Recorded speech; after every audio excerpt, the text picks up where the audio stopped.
নমস্কার বন্ধুরা, রান্নাঘরে রেখা চ্যানেলে সবাইকে স্বাগত। আশা করছি তোমরা সবাই খুব ভালো আছো। বন্ধুরা, গাটি কচুর সাথে চিংড়ি মাছের দুর্দান্ত স্বাদের একটা রেসিপি, যেটা কষা মাংস স্বাদকেও হার মানাবে। আজকে সেই রেসিপিটাই তোমাদের সাথে শেয়ার করছি। প্রথম থেকে শেষ পর্যন্ত ভিডিওটা তোমরা দেখতে থাকো, আশা করছি তোমাদের ভালোই লাগবে। চলো আর বেশি দেরি না করে রেসিপিটা শুরু করা যাক।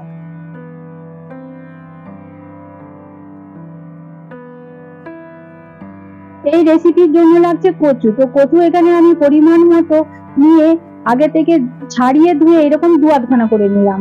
তারপর নিয়ে নিয়েছি পরিমাণ মতো আলু। তো আলুগুলোকেও ঠিক এইরকম বড় সাইজ করে কেটে নিয়েছি।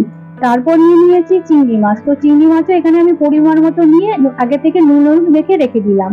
তো এবারে এক একটা কচু নেবো। সেই কচুর গায়ে কাঁটা চামচের সাহায্যে ঠিক এইভাবে আমি ফুটো ফুটো করে নেবো, যাতে রান্না করার সময় মশলাগুলো খুব ভালোভাবে কচুর মধ্যে ভেতরে ঢুকে যায়, তাতে কচুগুলো খেতে ভালো লাগবে।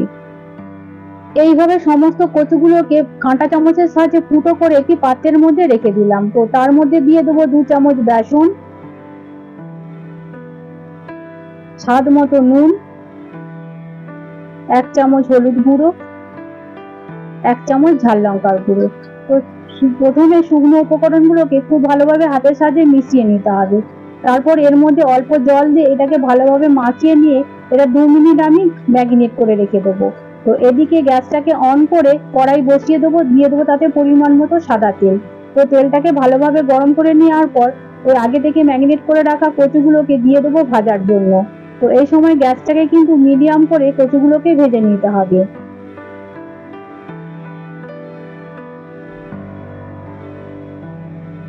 সমস্ত ম্যারিনেট করা কচুগুলো তেলের মধ্যে দেওয়ার পর নাড়াচাড়া করে এটাকে লালচে করে ভাজতে হবে। তো যতক্ষণ না লালচে করে ভাজা হচ্ছে ততক্ষণ পর্যন্ত আমি ভাজতে থাকবো। মোটামুটি ভাবে কচুগুলো লালচে হয়ে ভাজা হয়ে গেছে। তো এবারে একটি পাত্রের মধ্যে এই ভাজা কচুগুলোকে তুলে নিলাম।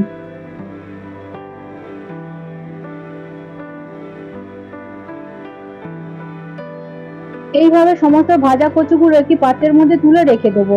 তো এবারে আমি ওই একই তেলের মধ্যে আগে থেকে কেটে রাখা আলুগুলোকে দিয়ে দেবো ভাজার জন্য। তো এখানে আলুগুলোকেও ভাজার সময় গ্যাসটাকে মিডিয়াম করে ভেজে নিতে হবে। তো সমস্ত আলুর টুকরোগুলো আমার দেওয়া হয়ে গেছে। তো এবারে নাড়াচাড়া করে এটাকেও আমি লালচে করে ভাজতে থাকবো।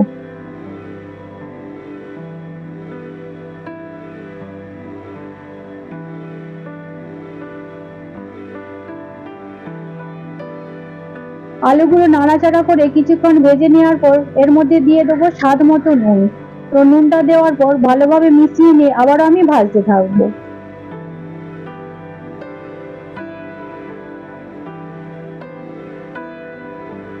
দেখো, ভাজতে ভাজতে আলুগুলো লালচে কালারের হয়ে গেছে, তার মানে আলুগুলো খুব ভালোভাবে আমার ভাজা হয়ে গেছে।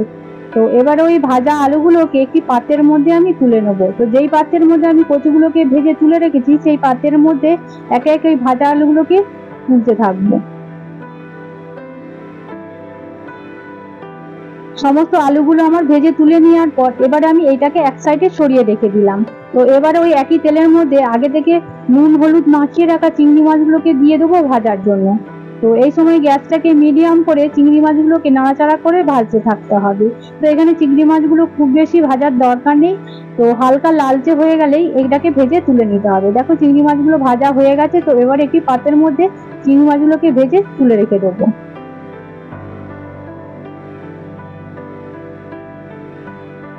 সমস্ত চিংড়ি মাছগুলোকে ভেজে তুলে নেওয়ার পর এটাকেও আমি এক সাইডে সরিয়ে রেখে দিলাম। তো এবারে ওই একই তেলের মধ্যে দিয়ে দেবো গোটা গরম মশলা, একটা শুকনো লঙ্কা, একটা তেজপাতা আর 1 চামচ গোটা জিরে। তো এটাকেও 1 মিনিটের মতো নাড়াচাড়া করে আমি ভেজে নিলাম। তো ফোড়নের ভাজার গন্ধটা বেরোলেই দিয়ে দেবো একটা বড় সাইজের কুচনো পেঁয়াজ। তো এই সময় গ্যাসটাকে কিন্তু মিডিয়াম করে পেঁয়াজটাকে নাড়াচাড়া করে লালচে করে ভাজতে হবে। তো পেঁয়াজটা যতক্ষণ না লালচে হয়ে ভাজা হচ্ছে ততক্ষণ আমি ভাজতে থাকবো। পেঁয়াজটা লালচে করে ভেজে নেওয়ার পর তার মধ্যে দিয়ে দেবো একটা মিডিয়াম সাইজের কুচনো টমেটো। তো টমেটোটাকেও নাড়াচাড়া করে ভেজে নিতে হবে। তো যতক্ষণ পর্যন্ত টমেটোটা নরম হয়ে ভাজা হচ্ছে ততক্ষণ পর্যন্ত আমি ভেজে নেবো। তো টমেটোটা নরম হয়ে ভেজে নেওয়ার পর তার মধ্যে দিয়ে দেবো 1 চামচ আদা, কাঁচা লঙ্কা, জিরে বাটা, 1 চামচ রসুন বাটা, 1 চামচ হলুদ গুঁড়ো, 1 চামচ ঝাল লঙ্কার গুঁড়ো, 1 চামচ জিরে গুঁড়ো, 1 চামচ ধনে গুঁড়ো, 1 চামচ কাশ্মীরি লঙ্কার গুঁড়ো, আর অল্প জল দিয়ে গ্যাসটাকে কমিয়ে রেখে মশলাটা কষিয়ে নিতে হবে। তো মশলাটা কষানোর সময় কিন্তু অল্প অল্প জল দিয়ে আমি মশলাটা কষতে থাকবো। তো মশলাটা ততক্ষণ পর্যন্ত আমি কষবো যতক্ষণ না পর্যন্ত আমার মশলা থেকে তেল ছেড়ে আসছে। তো তারপর এর মধ্যে দিয়ে দিলাম স্বাদ মতো নুন আর চিনি। তো নুন চিনিটাকে খুব ভালোভাবে মিশিয়ে নিয়ে আবার আমি কষতে থাকবো। দেখেই বোঝা যাচ্ছে যে মশলা থেকে তেল ছেড়ে গেছে, তার মানে মশলাটা খুব ভালোভাবে আমার কষানো হয়ে গেছে।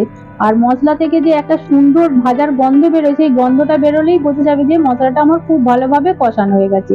তো এবার ওই মশলার মধ্যে দিয়ে দেবো আগে থেকে ভেজে রাখা আলু আর কচু। তো আলু আর কচুটাকে দেওয়ার পর 2 থেকে 3 মিনিট আবারও আমি কষিয়ে নেবো। তো যত বেশি সময় ধরে কষাবে ততটাই টেস্ট হয় ভালো। তো এবারে দিয়ে দিলাম আগে থেকে আমি জল গরম রেখেছিলাম সেই গরম জল।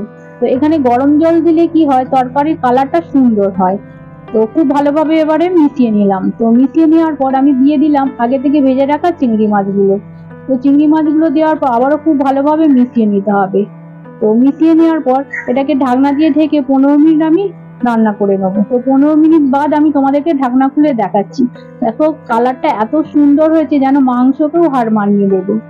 আর আমি তোমাদেরকে একটা কচুকে কেটে দেখাচ্ছি যে সেদ্ধ হয়েছে। দেখো কচুটাও খুব সুন্দরভাবে আলুর মতো সেদ্ধ হয়ে গেছে। আর আলুটাও তোমাদেরকে কেটে দেখিয়ে দিচ্ছি যে আলুটাও খুব ভালোভাবে সেদ্ধ হয়ে গেছে।